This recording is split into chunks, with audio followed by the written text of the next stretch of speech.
Welcome back. It's loud. Hold on. Jesus. So I had to put it up because I had to talk over Jake the whole time the other night. That retard. Anyway, welcome back, Kane's Corner. I don't know what episode it is. I'm going to be having Steve, your live tape on tonight. Looking forward to it. He's kind of a mysterious Minifan.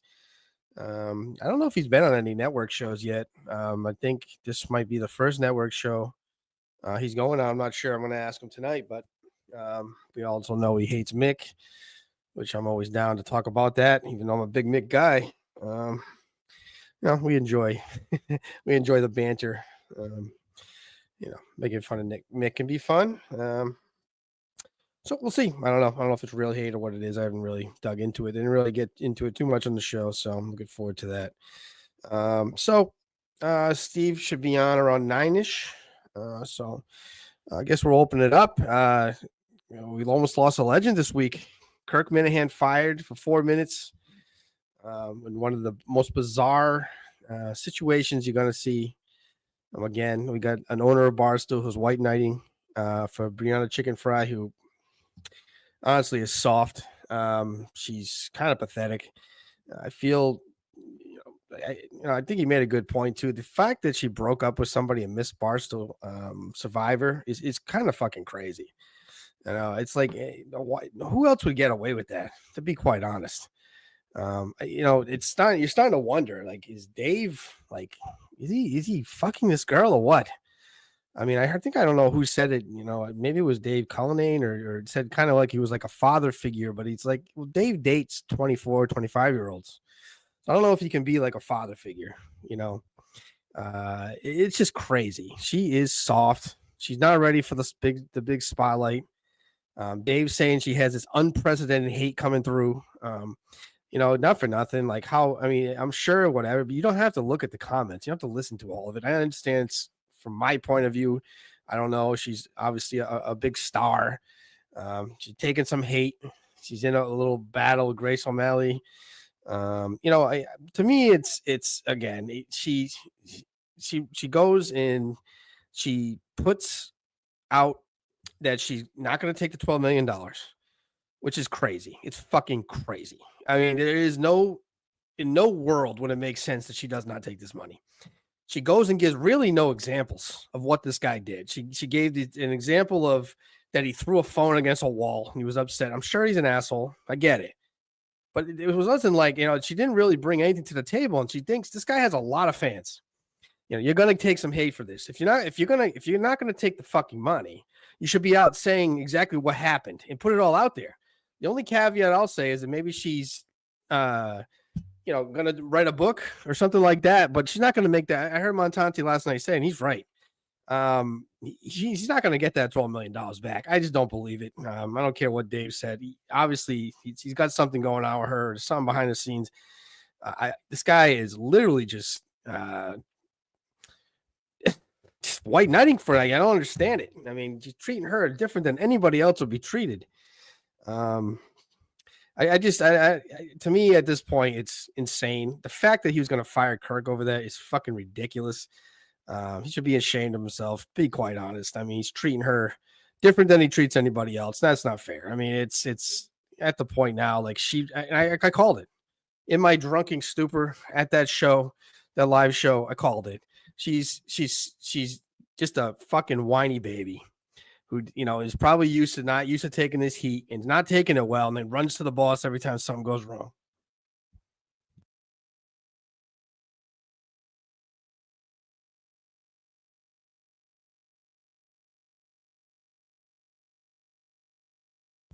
I got people crawling through here. They don't want to be seen on camera. That's all right. All right, Steve's here. I'm going to bring him in. Might as well go over it. A great fan. I'm looking forward to this, so we'll bring him on. Steve, what's going on, Kane? What's happening? How are you? How you doing? Doing great. Great. Thanks for joining me. Yeah, thanks for having me. Is this your network debut? Technically, the Menors Network. Yes, actually. Yeah. What other shows have you been on? Mike and the Minifans? Nope. Actually, funny enough, we recorded something last night that's going to air, I think, Monday. I did with Cinema and John and Warren, and then actually Mick. We were talking about surviving Barstool. Okay. And then years ago, we used to have a show called KMS Brews. We haven't aired Oh that in a yeah. couple years, but I did like 1 or 2 shows with those guys. So Okay. just other guys who enjoy beer. So So what was your take on this firing? Fucking unbelievable, huh? I mean, I heard Freddie Lynn, he put out, he's in the chat, which is great. Hi, Freddie. I love you, buddy. Great show he's got going on right now. Enjoy that fireside chat. But he thought it was something to do with the sponsor, DraftKings. I didn't think so, but when he said what it was, that she went and bitched to Dave because he said she was a fraud, or however this all went down, I was kind of shocked, to be honest. I couldn't believe this. yeah, I was racking my brain trying to figure out what it was exactly. You know, you hear all the rumors, like was it DraftKings? Was it Brianna Chicken Fry? Like there's a few different things. And then when they actually came out, when Unnamed started and he was talking about Brianna and the whole Grace situation, Yep. just felt shocking at that moment. But Dave is so reactionary. And I think when somebody comes to him that he values, which obviously he values Brianna, Mm-hmm. when she goes to him and says, hey, this is a problem, he, I think, just turns on a dime and goes to that person and says, hey, you fucked up, you're more. And like the messages he sent Kirk seemed kind of crazy. No question. But he's just so reactionary in the moment. And obviously it took, within 10 minutes, these guys were fine and he was fired and then unfired. But like, Dave's done this a few times, and I feel like he can do that to Kirk, but he's not going to do that to everybody. So it's a very weird situation. No context in that text either, right? So Kirk had no idea like what was going to happen. And I mean, do you think they have something going on? Dave and Brianna, he's really white knighting for her, which is, maybe she has some, she seems very sensitive, and obviously maybe he's trying to protect her in that way because she doesn't seem built for this. But you think they have something going on behind the scenes? I think it's a fun theory to like throw around on Twitter and Reddit and all that sort of stuff. But I think Dave's a smart guy. At the end of the day, that's not what he wants to mess around with. Like that's more dangerous than anything else he could be a part of. I just think Dave, she's a friend of his, and he's just trying to play it down the middle. And he's trying to make everybody happy, and he knows that whatever comments Kirk makes just isn't gonna push the ball down the field. So he'd rather just not enter that territory than even just make that an issue at all. But I just think Dave's smarter than that. He's not going to mess around and threaten anything he has with his company or anything to potentially have a relationship with her. Yeah, I guess I tend to agree. I cannot the level that he's going with her. I mean, I guess he sees that cash cow, and that could be it. I mean, he had Alex Cooper who made tons of money. So yeah, as exciting as a storyline that would be on reality television, I just don't see Dave. Great. I just don't see Dave doing that. Like I think he's actually way smarter than he lets on. Like obviously he's very successful, and I think you get that far by being smart with what you do in your off time. Yeah, I mean, he is like people, I guess he sometimes gives off an image. He might seem a little dumb, but he definitely isn't. He's a smart guy. Obviously, you don't build an empire like that with being dumb. So I want to ask you, like, I don't know a lot about you. I've seen you on Twitter. You've been on the show, what, 3 times? Was your third appearance? Yep. You don't go on any shows. Do you have any, like, a group of people that you kind of like chat with on a daily basis from the Minifan world, or you kind of on your own planet over there? It's funny. I've got a few people that I talk to, like, Minifans on Twitter, like, like probably the guy I talk to the most is actually Kirk's Desk. Funny enough, like that's funny. Who I think is the greatest parody account that we have. He's great. He's a great character, that guy. Huh? And he's a great guy in real life too, or the Desk himself. And then I've actually become friends with Birdman, oddly enough. We have a mutual friend that isn't on Twitter, Minifan that's not on Twitter. And so we basically chat every day. We've actually never met each other. Yeah. But yeah, there's a few in there. But yeah, I've always I've kind of stayed out of the fray. Like I love the show. I think it's the greatest show in the world. And I just, I've just wanted to enjoy the show, and I want it to be something where, it's comedy podcast. And I just find that too many people take it too seriously. They get too worked up. And at the end of the day, like, this is the greatest show that I feel like super lucky to be able to watch it and listen to it. Like at work, I'll listen to it, the same episode twice, maybe 3 times in a day or 2 days. So I just try to stay out of the fray. And like, I think you're a good fan, and you asked me to come on, and I figured we could have a good conversation. So why not? Yeah, I love the show. I mean, I take a lot of shit, but like in the end of the day, like it's only the only thing I really care about is the show being great because it's the show I love. So Yeah. I don't really think about much anything else. I mean, there's a lot of, I guess we'll talk about some of it tonight, but there's definitely a lot of people out there that are just kind of trying to make their own thing. I mean, what is your take now? I don't know if you've been listening to Timmy Fax. He's going to be an intern. He's leaving his family behind to come intern for 4 months. And I don't know. I don't feel. I was talking to Manners about this. I'm not sure. I think he's a real fan. I feel like you're going to use the show, which is it is what it is. I mean, you're working for free or whatever, however that comes out, and you want to make it. You want to get somewhere with it, but the fact that he's not going to now listen to the shows back and learn about it, but he can go sit on fucking Meeting of the Minds with Jake, that retard, for hours, kind of puts your fandom into fandom credibility into question. I mean, I don't know what your take is on Facts. Well, it's kind of funny. Like I don't know much about Facts. Like I've seen him on Twitter, and everything I've encountered with him, I think he's been a nice guy, and he's doing what he's doing. I've caught some of the Mike and the Minifan stuff, and I know some people are questioning whether he's really a Minifan, but maybe not having a Minifan as an intern is a good move. And obviously, I think is he a diehard day one Minifan? Like, no, but like I think a lot of us, there's ebbs and flows of being a Minifan. And like even when I started listening in September 2019, so I had to go back and listen to the first 3 months as I was listening to live shows. But maybe it's not a bad thing that he's maybe not a diehard fan. Like, I do think you should probably listen to every episode because there is so much good stuff. Like I love the history of the show, so I would definitely recommend to listen to everything.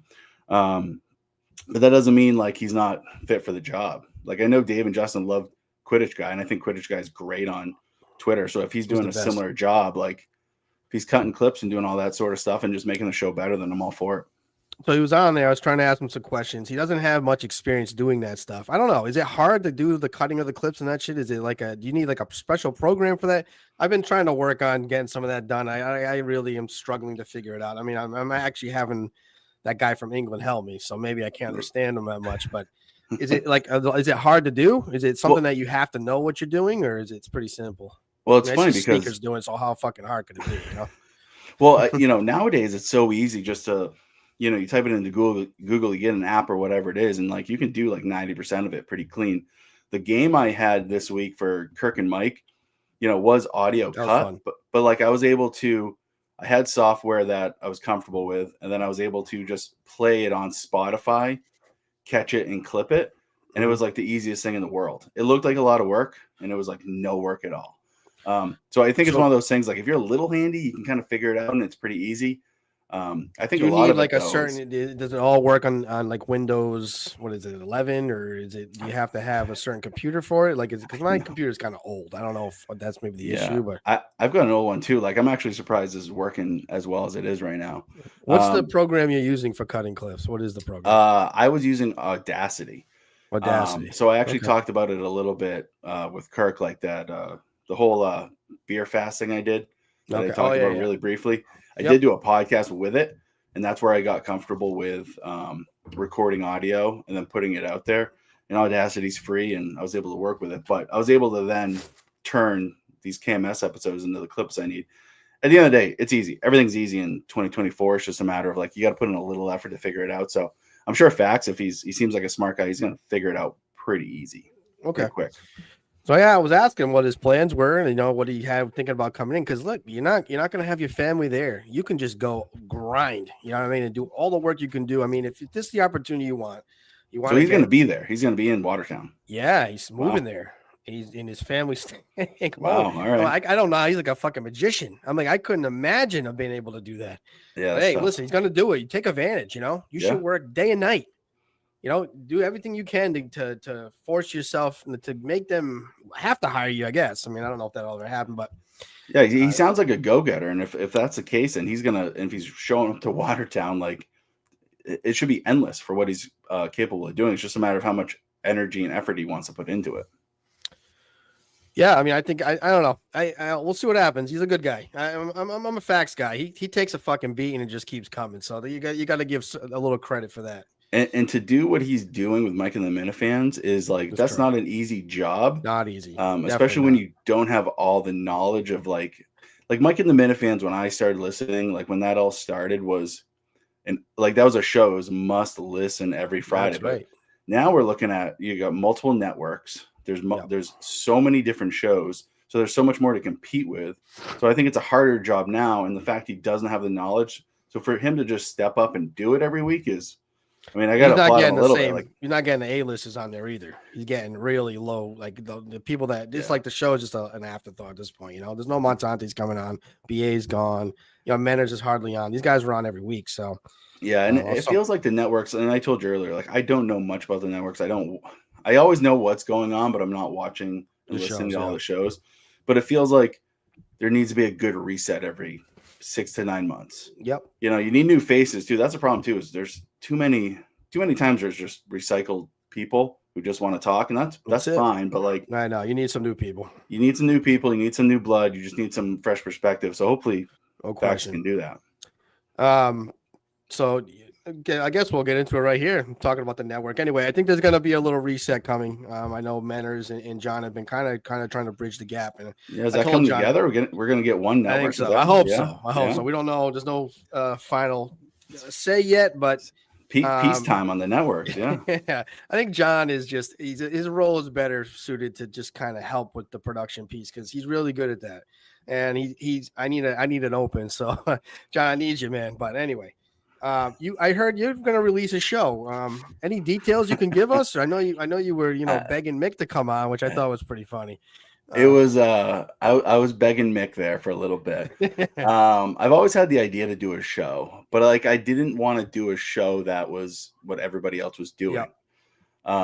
And I felt at that time I was like, oh, it'd be fun to do like a one-on-one, get somebody in that's kind of associated with the show, and it would change like every say 2 weeks. Because I don't think a weekly show is great, but like to do something every 2 weeks, I think might have a little more value. What I wanted I to hear do, you.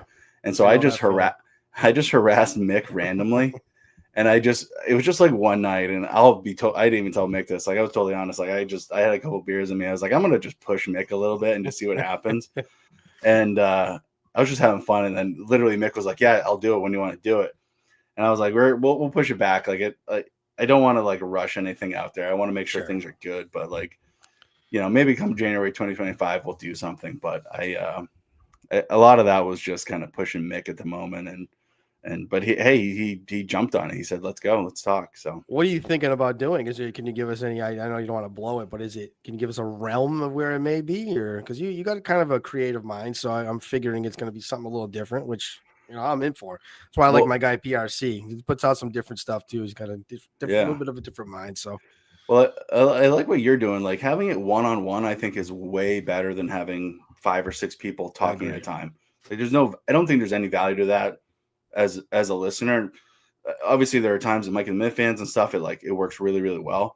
But like my background before brewing was actually journalism and actually, funny enough, sports reporting, sports writing. So to watch the whole Mick. So now that's really why you hate Mick, isn't it? I'll be honest. I've come around on Mick. Mick's a guy that like he at first I always thought Mick lacked authenticity. And that was what bothered me about him. And like one of the things like I like about like a guy like Gus is a liar, but like that's Gus. Yeah, like Gus is true. Gus is a liar and he owns it. And Mick, I just felt like was kind of here one day and here another day. And I was just like, man, I just want whoever Mick is. And I feel like we're actually seeing him now. Even like I know he's a sports reporter now and he's trying to break stories, which is great. But I feel like we're getting the same guy. And as long as you give me the real person, like I'm going to be a fan of yours, and I feel like we finally found like I feel like this Mick, I can go drink a couple beers with and we're going to have a ton of fun. The Mick who's just, poking and prodding and just for bits.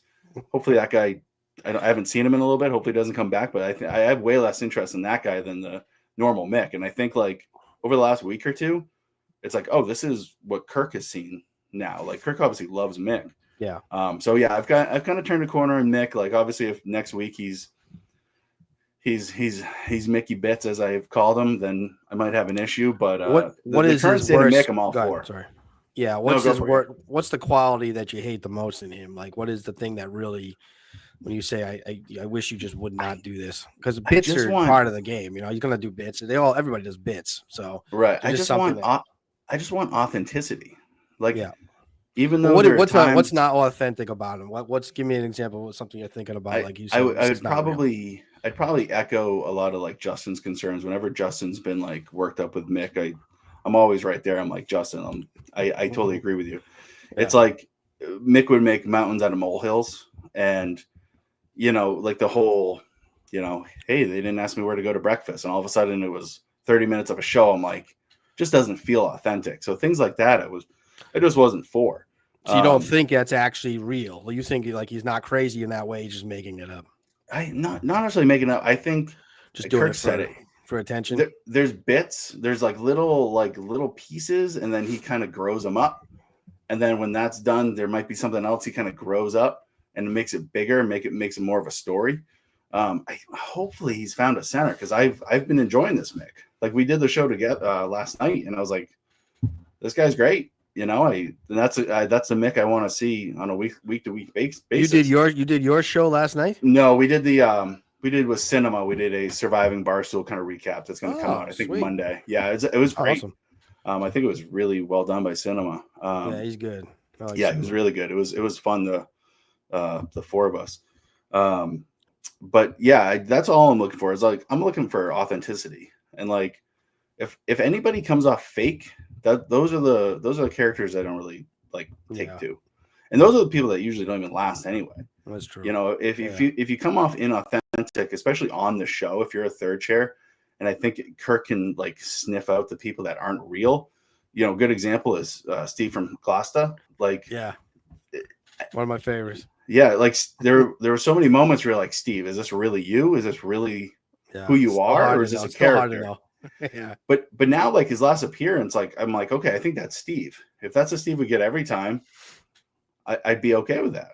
Like, yeah, I'd rather that Steve than the Steve that's just like making things up. It was a bad booking with Manners, though. I think like Steve really needed to be Steve and Mike. I think because like it got really crowded. That was rough. Yeah, and Bio Dude I think got a raw deal too. Like I think him on his own might have been a different scenario. I mean, it was a good show. It was a great show. I enjoyed the show, but Bio Dude, after that show, I messaged him. I was like, you did a great job. Like, it's really tough, as you know, Kane. Definitely. Like just going in there, like not easy. It's a tough scenario, and then Bio Dude goes in there and just is like his normal self, which I guarantee if you see Bio Dude on Sunday morning, he's the same exact guy. Yeah, and it's like this is what I enjoy. Like, yeah. Those kind of weird little moments, like, yeah, I think Kirk is obviously the best at it, but like he can take a normal person and just make them seem like a superstar in whatever facet, like either very weird or very smart or whatever it might be, and highlights everything. So I don't think anybody needs to do work for Kirk and pretend to be something they're not, because Kirk's just gonna, if he finds it, he's gonna pull it out of you anyway. So the good stuff. So. Yeah, and that's kind of where I heard Montante last night. He's become a real negative fucking Nancy, this guy. Huh? Jesus Christ, he's always complaining. But he had to take. Go ahead. He's the #1 drone reporter, so like that's where I've been getting my news, and so I don't even know if he's been tweeting about KMS. I've just been waiting for drone information from Montante. Yeah, that was pretty funny. I mean, I love Montante. Probably my favorite third chair, I would have to say, but. He had a point yesterday that I don't understand why he doesn't understand this. He's like, there should be a 6-man rotation. I'm like, trust me, if they could do it, they would. Like for third chairs he was talking about? Yeah, like you'd have to have a third chair in every other week, and people work. Like you need a bench. Yeah. He just like can't wrap it. I'm like, Montante, you're gonna fucking be here every other week because you'd be in that rotation of the 6-man, right? So you pick the 6 guys. And of course, Mutt would still be here. He'd have to be here, right? So Mutt, Mike, and you mix 1 minute fan each with them, and you have 6, and you rotate. But it's just that's why they don't. That's why you have guys on like the guy we had on, Will. Who I enjoy that kind of level. But Kirk is right. Like they come on, they don't bring anything. They don't come prepared with anything. They just sit there. And they're not like part of the show. And that's just a bad look. Like if you're going to go on the show, you got to bring something to the table. I've had bad performance. I know when you come a little more prepared, like at least like Manners gave me more time out, which was good. So I could build up enough stuff to go on to the show with, because I'm not going to be able to do what you're doing with the games. It's not me, so I have to come with something different. But like if you can come on with that stuff, at least you'll get the respect. But like those guys, when they don't do that, I'm shocked that they go on that show and don't bring anything. Will felt like he just wanted to like focus on Max. So every time like he had a chance to talk, it was like, oh, this is Max's problem. Max brought this up. So it felt like it was almost staged to a little bit. But so my second appearance, which was like, I don't know, 2 months ago, was with Charles, which I mentioned to Kirk. And Charles. Kirk's like, I don't remember who that is. Charles walked into that room like he owned the place, and he sits down and he's chatty and talkative and things are good.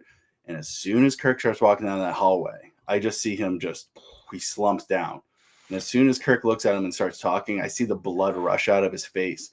Yeah. So it's like, that's what happens in those moments. If you're not ready for him, and I think in my first appearance, it was very daunting, and it just gets easier as you go. As I'm sure you can attest to that as well. Absolutely. The more times you're in it, it gets a lot easier. But anybody that goes in for the first time, I give them all the credit in the world, because it's not easy. So if you're not prepared, if you're not on your A game, and if you're still trying to be authentic, because I think a lot of people do put on an act, it's a tough situation to be in. So I don't want to write the guy off at all.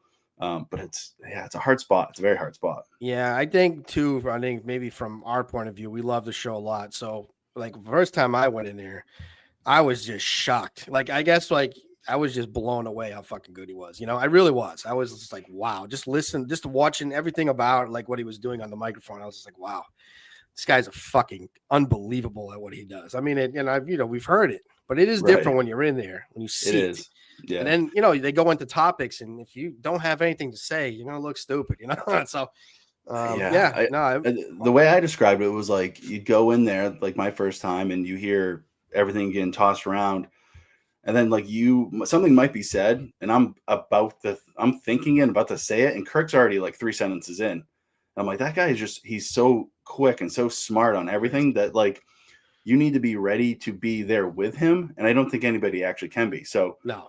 And then he asks you a question. You're like, I'm still processing what you said like 5 sentences ago, because he's just moving so fast. So yeah, it's very hard in the moment. It seems easy when you just watch it, but then when you're in it, you're like, that was a fucking dream. It is fucked up. He just walks in, puts the headphones on, just goes. Like, whoa. And then when he leaves, he just says, thanks guys, and just gets out. See you later. There's people think there's chatter, but there's none. So. None. I mean, now I even like each time now, I guess I'll be going in again this month. Nice. I'm going to be back in with Mike again. I think it's a Monday. Now I know, Mike, I don't say shit around Mike, because anything you say off air with Mike is coming on that fucking show. Oh yeah. So I learned. Oh yeah. You learn those little tricks, I had a funny moment with Mike, because this was the first time with Mike, the first time I met him. So I walked in there and he's already sitting down, and I was like, hey Mike, how are you? And he's like, oh, have we met? And I was like, no. He's like, oh, I know you from Twitter. And I was like, I basically didn't say anything, because I was like, what am I supposed to say? Like, thank you. Of course you do. Like, I didn't know how to respond. And so it was like this super awkward thing. And I just sort of sat down and I was like, oh, Twitter, and I was like, oh, Mike's going to roast me as soon as it was Mike's turn. And he didn't, but it was just like one of those things. And I will add to that, like being in there with Mike, and it was my first time, like, especially Mike, like Mike's obviously really good at it.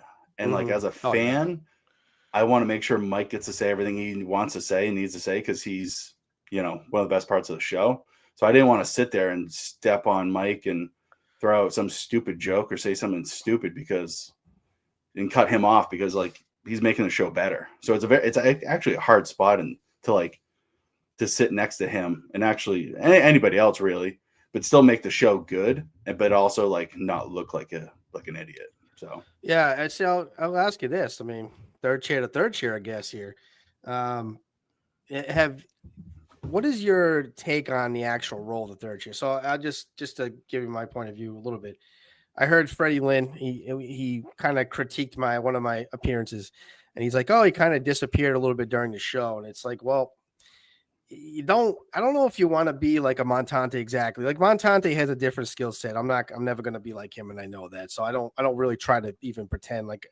He's very good. I think he's a natural, He's great. Yeah. There's a lot of people that hate him, but I think for the most part, you can say the guy is pretty good on that show. Mm-hmm. Very good, very good.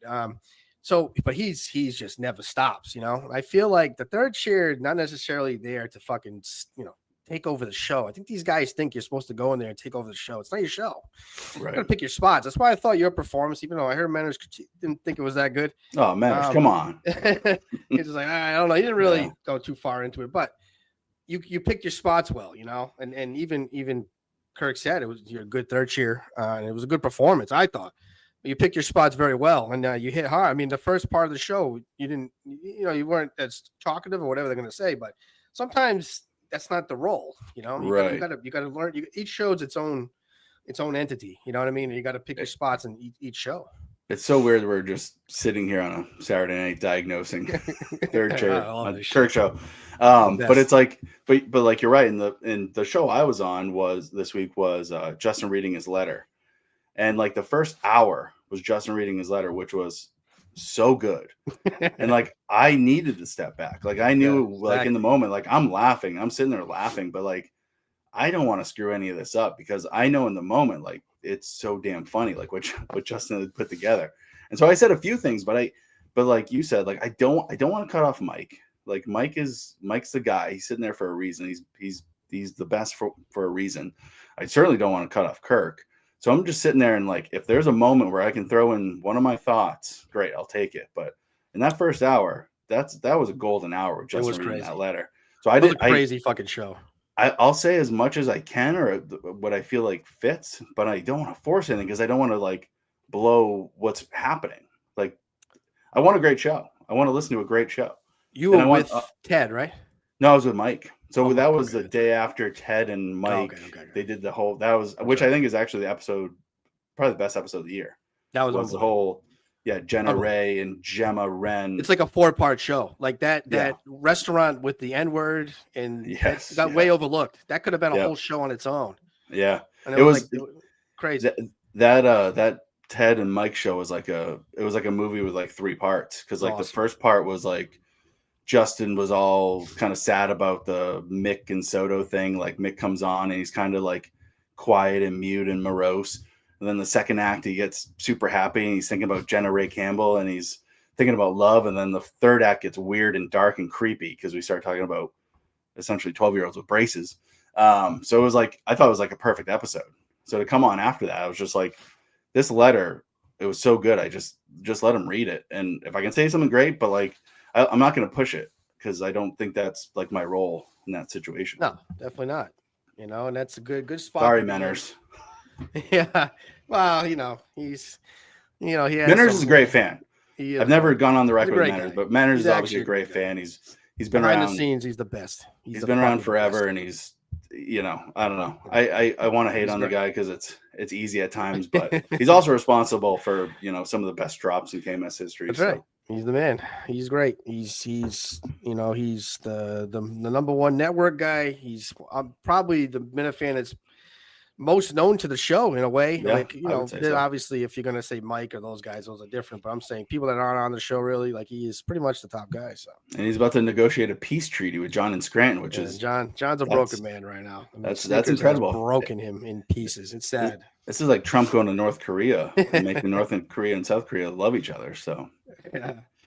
I want to ask you about the brewing. This is interesting. I'm in the restaurant business. I know the guy, my friends in the chat will be like, "You're working a rehab." Yeah, I do, but I came up in restaurants, and I actually had an opportunity. I don't know, maybe 2 years ago. My friend of mine, well, I'm about a great friend, but kind of like just an acquaintance, but a guy that's in the business a little bit. And he asked me, he's going to open up a brewery. And it was interesting going through the process of thinking about investing in it and how important these fucking brewmasters are. They hold you without them, you got nothing. I mean, nothing. We were negotiating with a guy and it was amazing. The negotiations that we were doing, how particular this guy wanted his beer to be, and I didn't realize the art of it. I just never really was interested necessarily in that part of it. So, how'd you get into it? What was did you just always have an interest in, I mean, you like beer, but the actual brewing piece, did you? Yeah. Long story short, I was a sports editor in New Hampshire, worked for a newspaper. And I found home brewing as a hobby, which is you can make 5 gallons at home. And I was just got into the hobby, and I remember sitting there like waiting for like scores to come in and finish the paper, and I would just be reading homebrewing books. So I got out of the newspaper business, and I ended up moving to Colorado. I sold like 95% of what I owned to move to Colorado and try to get into the beer industry essentially. And that was almost 10 years ago now. Okay. Started behind the bar, started doing anything anybody wanted. When you're a Northeast kid and you go to Colorado and you work at like an average pace, you're like the hardest worker in Colorado. So that kind of helped me because I just went in and I was like, I'll do whatever you want. Like I'll do distribution, sales, yada, yada. And I didn't even know I want to do brewing at that point. But then guy in New Hampshire came back and he's like, hey, you want to be my brewer? And I was like, I can't. Like it was like this massive jump. Like I knew I could do it, but it was just a matter of time. So yeah, I've been brewing I've been a head brewer professionally now for almost 9 years. I've been in the industry for 10 years. And yeah, it's exactly like working with a chef. Like if you open a restaurant with a chef is going to sit there and be like, hey, I have my standards. I want to meet these standards. I don't want to just make burgers all day. I've had people ask me, they're like, I want to start a brewery. How hard is it to brew beer? I'm like, it's really fucking hard. It really is. If I knew I was going to be too, right?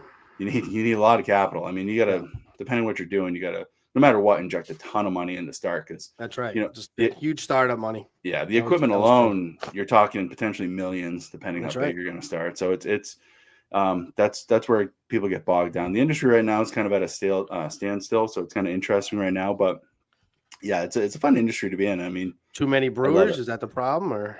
I think right now people are just a little tight with their money. So instead of going to the new brewery down the street, they might go there once, but they might not go there 2 or 3 times for a $8 or $9 pint.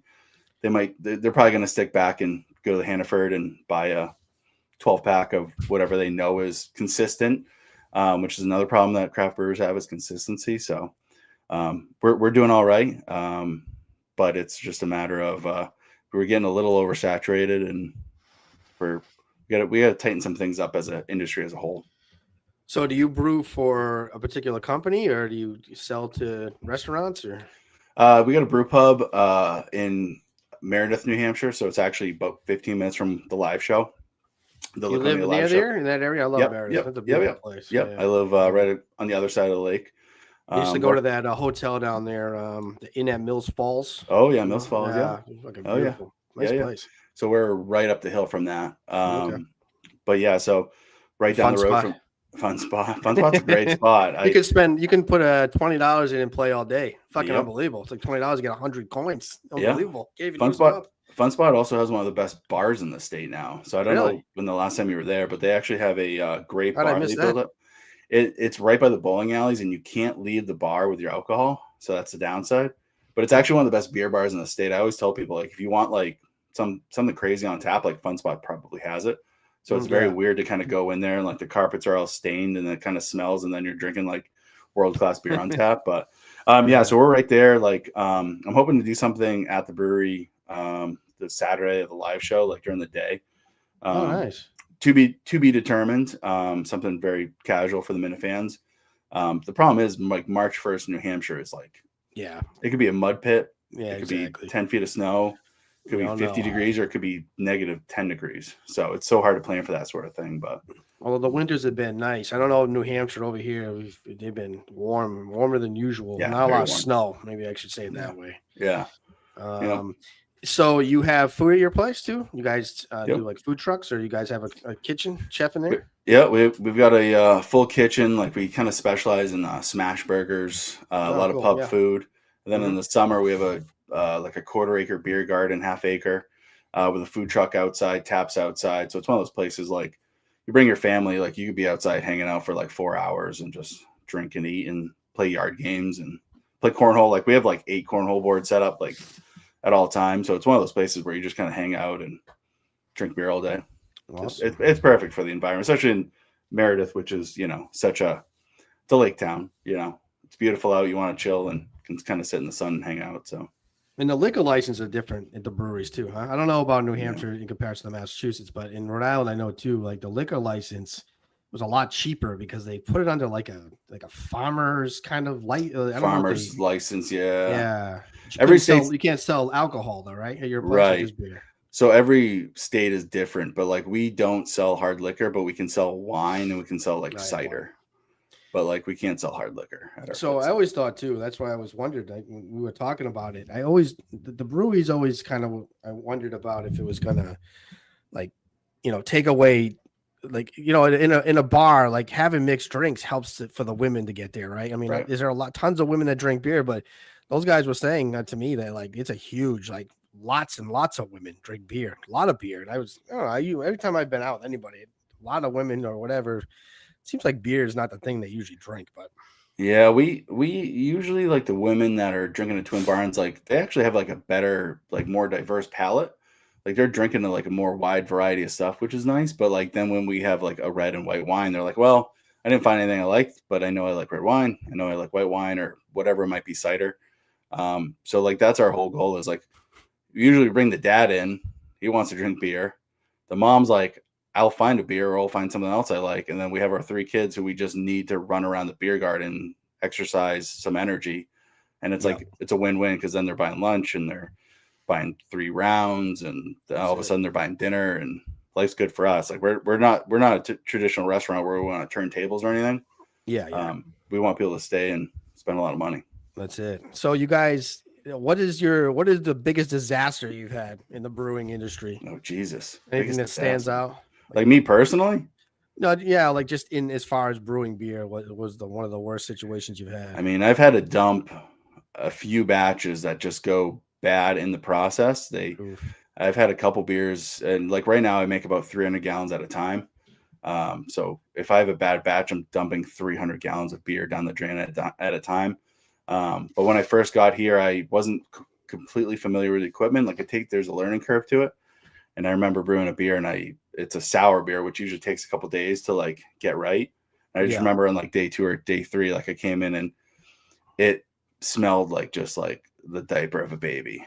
And so I was just like, Oof. this ain't That's gonna work. brutal. So I just hooked up a hose and put it to the ground, put it to a drain. I was like, we're gonna drain this thing because Do you have a beer you're most proud of? Something that's like a staple for your place that's kind of your own recipe that you've cultivated or they're all my own recipes. Like everything, like unfortunately comes out of my brain and I execute it. okay. We've had award-winning beers and it's like, do you have a favorite child? Like, you Yeah. know what I mean? Like can't really name my favorite. I know the ones I like to drink the most, which are usually like the light crisp lagers. Yeah, I I love think those Dave too. questioned me the other day about me enjoying Miller Lite, but Miller Lite's a beer that's like if I could brew that every time, perfect as they do it every time, I would Yeah. do it. I like Um, 4.5 between 4.5 5.5%. Like I in that's that great, yeah. it's, Great sweet it's spot. it's a great spot to just drink. Yeah, for sure. Some of those ones when you start getting 8 or 9, it just becomes like alcohol-y to me, like too Yeah, much like that. And too those boozy.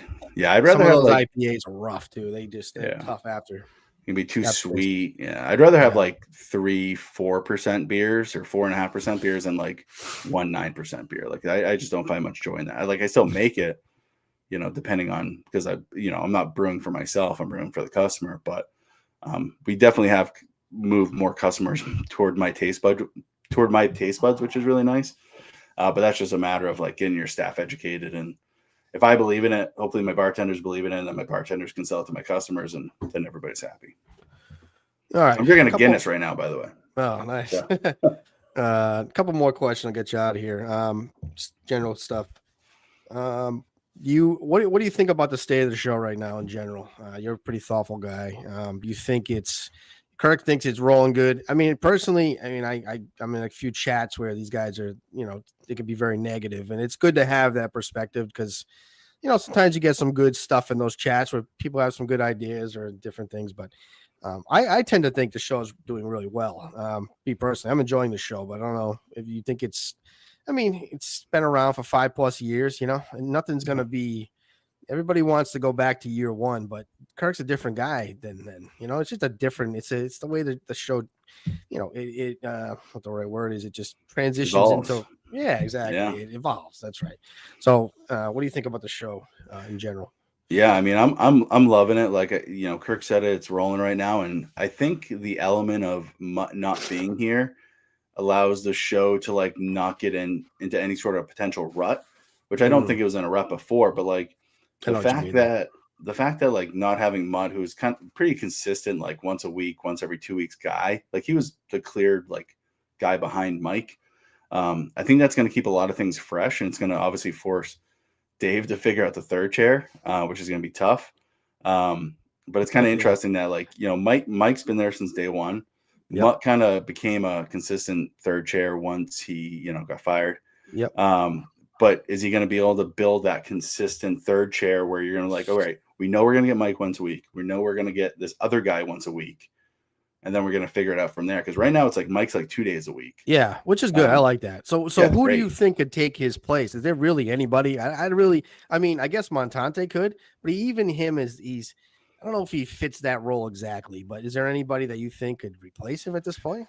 I think you're right. Like, next guy in line would be Montante. Like, I think Montante gives the man fans, like, gives the show everything we're kind of looking for, right? He's a little spastic. Like, Kirk can poke the buttons and kind of really get Montante going, which is great. But obviously, like, his work schedule, like, he's not always around. Not gonna happen. But it's like when he's in the area, it seems like they're able to book him, which is awesome. After that, I don't know. Like, I've enjoyed Ted, and like I didn't even know there was like anti-Ted talk until I was on the show and Kirk brought it up, and I was like, I don't know, I'm a Ted guy. I like Ted. I think he's got a great attitude. I understand where people are coming from. Yeah. I could see Ted be that guy, but I don't know. Like, Dave keeps talking about building the bench, and everyone's kind of laughing at him. Like Kirk's laughing at him, it seems like. But like, he legitimately needs to build some sort of bench where he can at least go get people consistently and hopefully like put in a good show. It's not. I don't think it's easy. No, it's not. Ted is a guy that probably could go in every week. You know, he kind of, though, Mutt's a little different, and it's a different break. Ted is kind of more toward Mike, I think, in a way. I think he'd be a good replacement if Mike left. You know, I think he's kind of fits that role better. Mutt's just a content fucking machine. Like, he just brings out a lot of bullshit, which is and I know what you're saying though. And I hear this, the rut kind of, they go back to Mutt, but Mutt, he just continues to do this stuff that they have no choice but to talk about, right? So, it's hard to replace. That's the other thing too, is like I saw so much negative feedback to Mutt being, you know, gone for the year. And like, I know you called in and you were like, hey, Kirk, like, you got rid of this guy, like, you know, take some accountability for it. But like, I just thought it added such a monkey wrench to the show. Like, I want to see what happens next. And then all of a sudden Kirk's like, all right, well, if this person dies in this 10-hour span, Mutt's back. And then people are complaining about that, but it's like, that's fun too. Yeah. Like, at least for like a spotlight for a day, it's like Sister Jean. Like, I've never Googled Sister Jean before, but there's a couple times that day where I'm like, Sister Jean, how's Sister Jean doing? You know, and Jimmy Carter and all that sort of stuff. So I don't know. I'm all for like whatever makes the show better. Like, even when Menners was booking, like, Dave had me booked in that span before Menners took over. And I was like, okay, cool. Like, if whatever Menners books, like, if this is the best for the show, if I never go on the show again, that's fine. I just want a good show. I agree. You know, and then Menners booked out, and it was what it was, and Menners gave it up. But it was one of those things where I was like, I wanted to go back in the studio, but I also want the best show possible. Yeah, and to be honest, once I got in once, that was like a bucket list thing for me. Like, it was great. You know, that's like, you don't really need more than that. Well, some people do, but I didn't either. I care about having the best show. You know, I just want to see Kevin from Bristol get in there once, man, just one time. But now it's so funny that he hasn't been. It's a bit that never ends. But Kevin's like, I don't want to go in now because you know, Kirk won't play along. It'll be a bad show. I'm like, Kevin, he's not going to do that. He's not going to sabotage you. Well, I mean, he may, but I think he'd have a good. You know, he'd be good with him. I'm sure he'd be great, but like, there's a curtain now that Kevin Bristol's behind, and I think that as long as that curtain stays down, we have this joke. As soon as that curtain goes up and it's like, all right, Kevin, come on in, it's like, all right, well, that's over.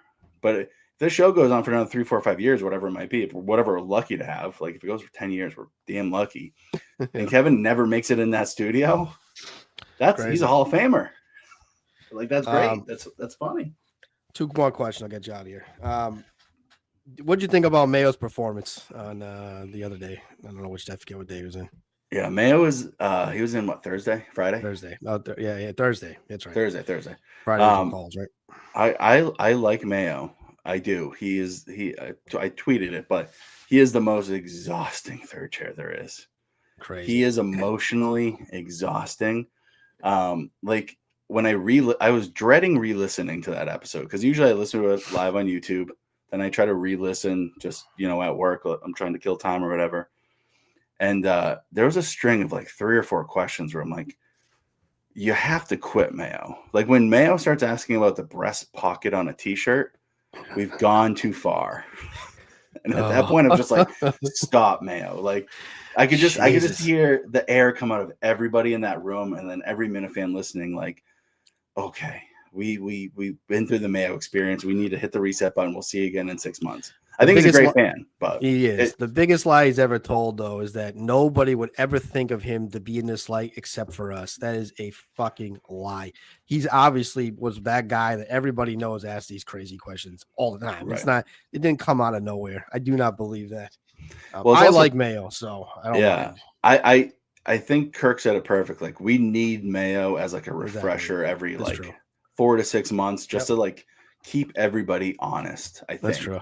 And like just don't get too comfortable.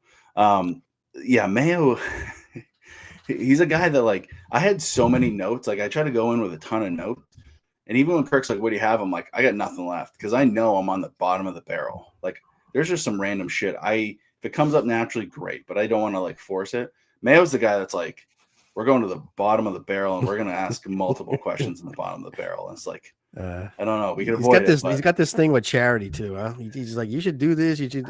He's such a fucking asshole.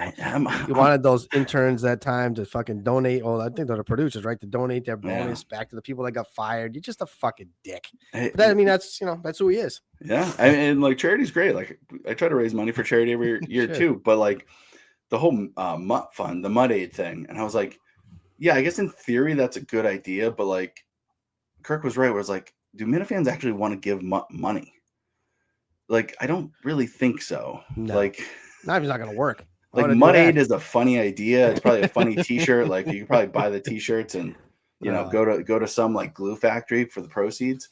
But like the idea of actually giving money, I'm like, I don't like that. You're doing a brewery. You have a brewery. You're busting your ass. Could you imagine a guy that just sits around and you're going to give him money? It just doesn't. I mean, why would you do that? But, right. And I love Mutt. I'm a big Mutt guy. I love Mutt. I think there are times where like Mutt should have been doing what Mike's doing. He should have been doing that 9 months ago. And I think he'd be way better off right now. But why he's not? It makes no sense. You have nothing else to do. Just put out the content. And him saying no to Portnoy might be the craziest thing of the year, because even if you're Brad the Bomber and you're Mutt and you say yes to this job and you go to Brad and say, hey, I took this job and I know it might affect my 10 hours over the next 10 weeks, but I really need to take this job to support my family. Bomber's going to be like, okay, like I totally understand, like take care of your family. But instead Mutt's like, nope, I made a commitment to do the show and I got to do it. And I'm sure Mutt's kicking himself, but it's still shocking to think about it. And that band would be a lot different if he was employed by Barstool, wouldn't it? Mm-hmm. So I was saying, like, he's going to be able to stay at his house. He could go on the show a couple times a week. He could take his fucking Mutt stack, turn it into blogs, and do some horse racing, and nobody would ever bother him. Yeah. It is one of those crazy things that nobody can explain. Makes no sense. How he convinced his wife that it's not a bad idea. Like, it's unbelievable to me. Like, you probably would have, what do you think he would have made? 80 grand? I mean, something like that, right? Whatever it was, it would have helped him. Like, I'm sure whatever he was doing, if he could do that with Muttstack, which I'm sure Dave would have no issue with, like he'd be doing great right now. But like, he found this perfect niche where like Dave likes these very unique guys, and he likes to like push them and like look at Rico as a great example. The guy could pop at any moment at any time. But like Mutt was in that avenue, and I feel like if he just said yes, Dave would have found a nice place for him, and he would have just kept paying him. And then I don't know. It's one of those things. Like Mutt said no, and he was trying to be like this stand-up guy to not lose his Mohegan thing, but like nobody in their right mind should have said no, where just in his current situation, like where he was standing in terms of like, yeah, he needs a full-time job. I don't know. I like Mutt. I'm rooting for the guy. Yeah, I feel I don't know. There's something wrong in his head. There's just something off. I mean, it doesn't make any sense. Yeah, loyal to a fault, I guess, is part of it. I don't know. I guess, but like, it's like, you know what? Like, I guess like you got to be loyal to your family. Like, they're not going to pay you that much money. It makes no sense. Whatever. I just imagine thinks about it, and he's like, I would be sick to my stomach thinking about it, being like, man, I had that offer. even though it didn't feel like, it wasn't in writing. It wasn't like Yeah, Dave it sat wasn't down done with deal him. yet. It wasn't a done deal. But if Dave says that and you say yes, you kind of can hold his balls over the fire, and like it's gonna happen because he said it. Like it I wasn't still behind the say, scenes. It was on. It was live. and So he's loyal to the Bomber, but shouldn't he be loyal to Kirk? You know what I mean? I mean, hey, what the fuck? Kirk brings him on his show. The only time, I mean, I don't know. Were you an EEI guy? yeah. Yeah. So I mean, we know Muttley really was nothing till he went on that show, and that casting couch kind of built him into. He even said it was the greatest radio he's ever done. Yeah. So there is that too, where a lot of the content that Mutt's been great on has been with Kirk, pretty much. For sure. I mean, his best thing he's ever done was sit by on the side of Kirk Minahan. So I just found it to be just a weird thing. But anyway, I got one more question for you. Sure, Minifan of the year. What do you think is going to get this thing? So I was really convinced maybe a week, 2 weeks ago that he was going to vote Clemmer. Yeah, it's the way it looked on paper, right? And then he said no to Clemmer. He wasn't going to win it. And then I think it was with Mayo. He was like, no, I'm not going to take Clemmer out of the game. I thought with biographies and whatever else, and it would also be kind of funny if like another Barstool guy that wasn't, like Jeff D'Lo won last year. Like he's a Barstool guy. He's out there. Clemmer's the same way now. He's a Barstool guy. Obviously a Minifan at heart, and he really is a good Minifan. Like another Barstool guy wins it. It'd be kind of funny if he just kept naming Barstool people that work at Barstool as Minifans of the year, as actual Minifans like fight for the award or like they want the award. But I mean, I'm a Montante guy. I think Montante should win it. Sounds like he's not going to win it. I don't know at this point, and especially after biographies went under. I don't know. It's a total crapshoot at this point. It could be. It's one of probably 10 people, right? I mean, you think Dying Guy has a shot? I mean, I know he was saying he's waving his hands a little bit too much. He doesn't like that. If you want to win Minifan of the Year, I would say don't try to win Minifan of the Year. That's like true. That's the best way to win. If you want to win this thing, just don't even talk about it. God, who else is even on that list right now? There was nobody else that was feasible. Like you obviously make an argument for Mick, but he's already said Mick's not going to win. I mean, I don't know. It's going to be funny because it's Monday, right? He's doing all the awards. Yeah. So I think that's going to be by itself going to be funny because he's going to do Minifan of the Year, first team, second team, most improved, biggest disappointment. Yeah, he's going to do all this stuff that I think is going to make for like a really funny show. And I don't know, knowing Kirk, like I just anticipate some sort of spin. Like he's not going to just do some ho hum Minifan of the Year, and people are going to be like, "Oh yeah, it's a good choice." He's going to do something that probably pisses a lot of people off, and it's going to be funny. So, all right. So, Steve, thank you for joining me. I appreciate it. It's a good conversation. You're a great fan. He's up on Mick, which it seemed like you're doing. Yeah, he's just a feeble guy that needs support. This guy, he needs it. Mick just needs to. If he keeps staying on this path, I really like this guy. Like this guy I could drink some beers with, and like enjoy the day with. I just if he goes back to making mountains out of molehills, Mick, then I might have some issues. But as of right now, I'm on Team Justin, but I'll always be a Team Justin. So just to go back to it, I don't know, we didn't really cover too much, but is your show coming out soon? Do you have the plans for it? Everything's put together? Or? I told Mick I got some things on the back end. I don't want to rush out. So keep an eye out. We're still in talks with some things, but January 2025, keep an eye out. Awesome. Maybe it happens. Maybe it doesn't. We'll see. But we got some things cooking. Like I said, I don't want to rush anything out. I don't want to just rehash everything. Like I like what you're doing with Kane's Corner. Like one-on-one, I think is awesome. It's way better. I think it's just a better conversation. So we'll see. But I also don't want to do a thing where I'm like, oh, Kane does this already. Like if I go out there and I'm like, Kane's already doing this, and Kane's doing a good job with it. Why would I go do it? Yeah, you'll do something. It'll be good. I know it. I know it will be. So, all right, Steve. All right. Thank you so much for joining me. Thanks again. Appreciate it. Friend. All right. Great conversation with Steve. I think Matt from Providence is drunk, right? He's got to be. This guy will not stop fucking going at the chat, Matt. You should come on sometime. You should get back into this. The last thing I remember about Matt from Providence is getting fucking trounced by Kirk. He tried to go 1v1 and it didn't end well. One of the first assholes of the Minifan world that I remember. I like Matt, but he went at him and I guess I don't know. Actually, maybe it was a little more even than I remember. But hi, Don. How you doing, buddy? You getting ready for Robbie V Spaces? Oof. I may go in tonight. I'm not really a big fan of Robbie. He's been talking a lot of shit about Menage, so I like Robbie, but he's a moron when it comes to thinking who should run the networks. It definitely shouldn't be John, Donnie.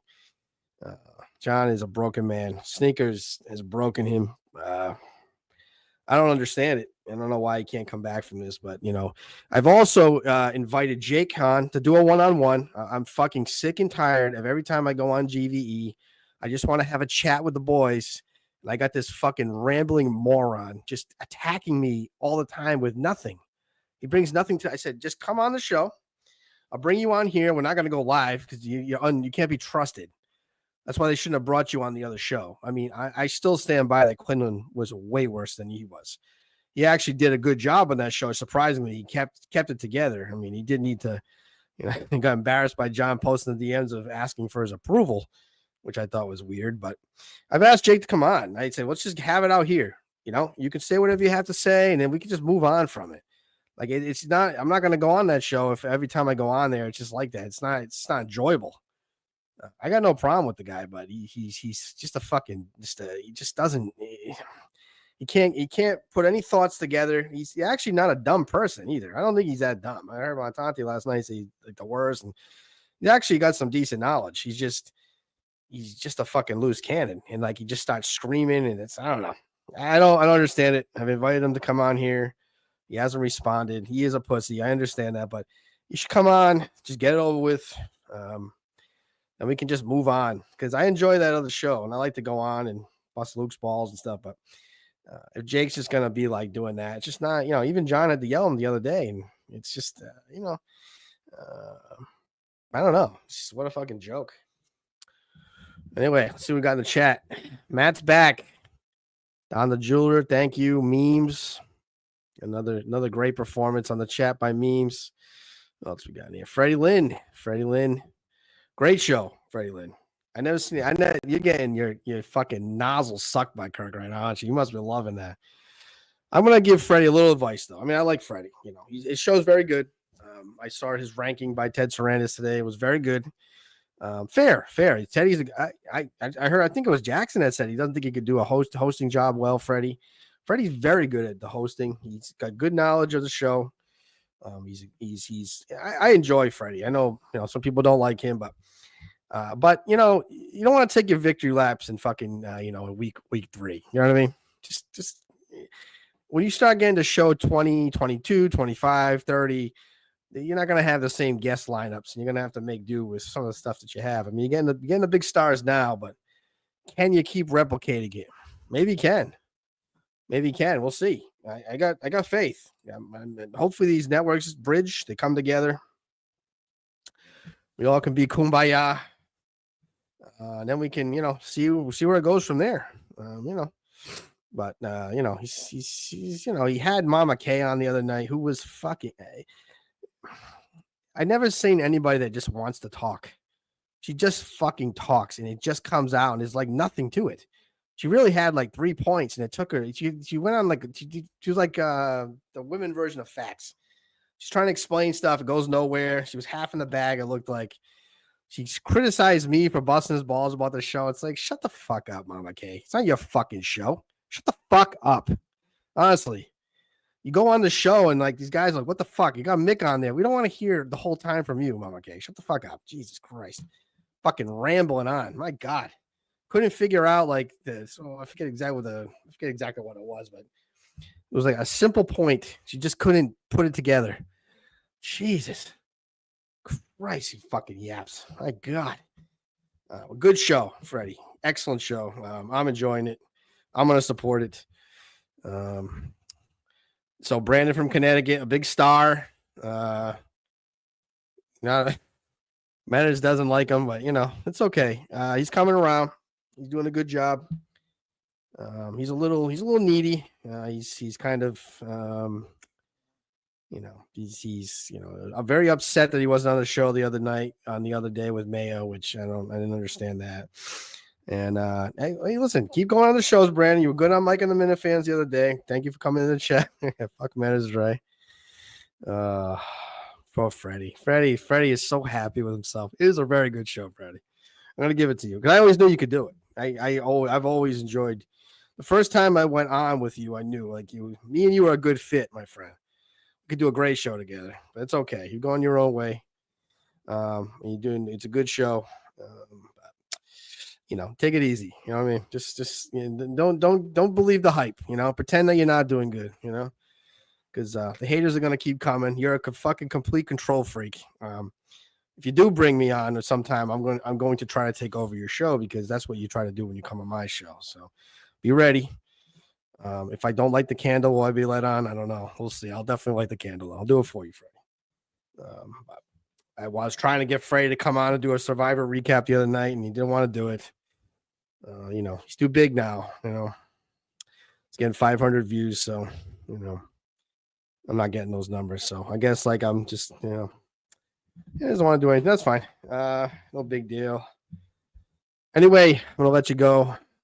Good conversation today with Steve. Interesting Minifan. I enjoyed that conversation. He works hard. Fucking owns a brewery. It's not easy work. Anyway, have a great night. I'll see you. Maybe I'll see you in Spaces tonight, guys. And I'm looking to talk to Memes. I haven't talked to him in a while. I heard these Spaces are going off right now. Freddie, don't make me show the fucking receipts, okay? Don't do it. But if we're gonna be in Spaces tonight, we can talk about it, all right? But anyway, Brandon, thank you. Freddie Lynn, Memes, Matt from Providence, even Don the Jeweler. You fucking asshole. I fucking hate this guy who fucking nailed me. Got me good. He's fucking lingering around in shows like Lingering with Luke. Cuts the clip, and guess what? You fucking prick. I got the semi-ban from I can't even do the whole thing. He just does I can't comment, which I never comment on this stuff. I said this, and I can't message him. But I can see what he posts. Like, who gives a fuck? But just block me. Just put me out of my misery. It was kind of just a throwaway line. Don's always lurking. I've said to him, bring it on. You want to come at me, do it. No big deal. I don't care. You got me good. Gave me a nice haymaker. It stumbled me. But I'll be back. Not worried about it. And I also, now I've seen that Mayo also won't let me message him anymore. These fucking pussies. Mayo's the worst. The absolute worst. He goes on the show. He's like, oh, Kane goes too far. This is a fucking guy that told me I should smother my kids. This is the kind of person that's saying I'm going too far. Well, okay, sure. But you told me I should smother my kids. Fuck you, asshole. Anyway. Don, thank you. Matt, I already said you. Let's see. Anybody different? No. Oh, Sneakers was here. Oh, what's up, buddy? Justin Timberlake. And that's about some people I care about. Okay, guys. Good night. See you in Spaces.